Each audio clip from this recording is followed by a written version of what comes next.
Salut et bonjour à toutes et à tous, soyez les bienvenus si vous nous rejoignez sur France 3 Corse via ST. Dans un instant l'actualité. Mais pour commencer, Aude, avec au sommaire, comment favoriser l'insertion des personnes en situation de handicap au sein des entreprises. Regard sur le label employeur handi engagé, de quoi s'agit-il? Qu'est-ce que cela apporte ou apportera? Explication dans un instant. Mais pour commencer, regard sur les offres d'emploi de la semaine. 1759 offres d'emploi sont à saisir partout en Corse dans les différentes agences France Travail. Et pour commencer, peut-être un poste de vendeur ou de vendeuse de cadeaux souvenirs pour Corsicamé à Saint-Florent pour un CDD de 7 mois. Le salon de coiffure Pascal Coste est à la recherche d'un coiffeur ou d'une coiffeuse à Borg pour un CDI de 1200 à 3000 euros bruts par mois. L'ACPA Ajaccio, une association d'aide à domicile, est à la recherche d'un infirmier ou d'une infirmière coordinateur de soins, infirmier à domicile. C'est pour un CDI, 3144 euros à 4128 euros bruts par mois. Une expérience de 5 ans est requise.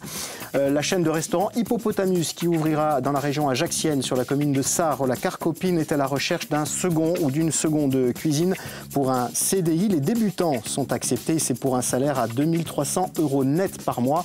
Et puis Grand Sud est à la recherche d'un chauffeur ou d'une chauffeuse de poids lourd pour Porto Vecchio pour un CDD de 6 mois. Toutes ces offres, vous pouvez les retrouver en flashant ce QR code, en vous rendant aussi naturellement dans les différentes agences France Travail. Savez-vous ce qu'est le label employeur handi engagé?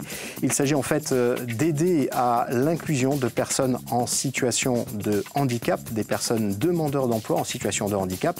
De quoi s'agit-il? Réponse avec mes deux premiers invités.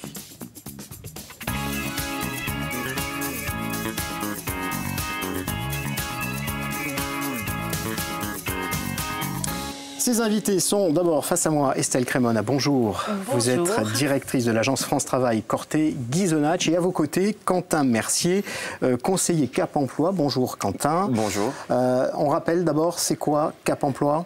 Alors Cap Emploi, nous sommes spécialisés dans le maintien et l'insertion de personnes en situation de handicap. Aujourd'hui, on parle d'un label, ce label employeur handi engagé. De quoi s'agit-il? Alors, il s'agit tout simplement de pouvoir permettre à la fois aux demandeurs d'emploi en situation de handicap et aux entreprises recruteurs de pouvoir beaucoup mieux se rencontrer. C'est né de deux situations. Les demandeurs d'emploi qui ont parfois du mal à pouvoir parler de leur handicap en situation d'entretien et pouvoir là-dessus dire les choses et mettre en valeur leurs compétences. Et les employeurs qui ont du mal à rechercher spécifiquement quand ils souhaitent avoir cette démarche-là, des travailleurs handicapés qui puissent postuler. Donc c'est bien un moyen de pouvoir les faire se rencontrer plus facilement. Quentin Mercier, quels sont les freins, les difficultés auxquelles vous êtes confrontés justement sur ces sujets? Alors nous, les difficultés qu'on va rencontrer, notamment du côté employeur, c'est essentiellement le temps que vont nous consacrer les employeurs. Il faut savoir que Cap Emploi, c'est 30 années d'expertise dans l'insertion et le maintien de personnes en situation de handicap et qu'on se rendra toujours disponible justement pour véhiculer de l'information, communiquer, accompagner dans des process de recrutement, d'intégration, de maintien dans l'emploi. Du côté du bénéficiaire, je dirais que la difficulté, il faut quand même se projeter à se dire que évoquer son handicap, parler de son handicap, c'est quelque chose de personnel et c'est pas évident forcément d'en parler face à un employeur, face à un inconnu. Justement, on n'est pas obligé de parler de son handicap quand on est un demandeur d'emploi dans ces situations-là. Bien sûr, il n'y a aucune obligation de pouvoir en parler à un recruteur. Et c'est souvent un peu délicat parce qu'on parle de sa santé, de soi. On ne sait pas comment ça va être accueilli par le recruteur, s'il va comprendre. D'où l'idée de ce label. Parce qu'en face, effectivement, et c'est pour ça qu'on a, avec Cap Emploi et les structures de Cap Emploi, travaillé sur ce sujet-là, c'est que les employeurs, eux, peuvent avoir l'obligation d'emploi qui touche des entreprises qui ont déjà une certaine taille, mais aussi le souhait de pouvoir, de manière volontaire, intégrer dans leurs effectifs des personnes qui sont en situation de handicap. Mais comment trouver quelqu'un sans pouvoir afficher cette bienveillance et afficher le fait qu'il y a déjà ce niveau de connaissance, qu'on va pouvoir en discuter ensemble. Voilà. Parce que c'est vrai que pour eux, il y a aussi cette crainte de tomber dans des situations... voilà, c'est délicat, ça ne s'aborde pas normalement lors d'un entretien. Et là, c'est donner cette occasion là-dessus de rencontre. Pour ces personnes-là, l'inquiétude, c'est quoi? C'est de se dire qu'on va se dévaloriser vis-à-vis des employeurs? Oui, c'est de faire passer d'abord les problématiques de santé alors qu'eux, ils veulent mettre en avant leurs compétences. Ça va être d'avoir peur d'être mal jugé, mal compris, d'être quelqu'un qui est source de problèmes et pas d'apporter une solution avec la ressource emploi. Et du coup, là-dessus, c'est important de savoir qu'ils vont pouvoir en parler dans un contexte qui est apaisé avec les deux parties qui connaissent ça et qui sont d'accord pour pouvoir en parler. Voilà, ça change la donne. Il y a encore beaucoup de méconnaissances, de peur, de crainte des deux côtés, hein, aussi bien côté employeur que côté des personnes en situation de handicap. Bien sûr, il faut se projeter que par exemple sur le schéma d'une entreprise d'une petite taille ou de moyenne taille, il n'y a pas forcément, vous savez, une structuration de type service RH, référent travailleur handicapé, et il peut y avoir d'ailleurs forcément un manque d'information et du coup une méconnaissance de l'handicap. Comment ce label va-t-il se mettre en place? Comment vous allez sélectionner peut-être des entreprises? Alors, oui, il va y avoir une labellisation. C'est un label qui débute là-dessus, puisqu'on est sur une expérimentation, 13 régions françaises, donc voilà. Il y a des critères, et les critères, ils sont en fonction de la taille. Quand il s'agit d'une petite entreprise, il y a quelques critères, je crois, qui sont simplement à avoir mis en place, qui peuvent être, par exemple, d'avoir accueilli en stage une personne handicapée, d'avoir ce début de connaissance du handicap.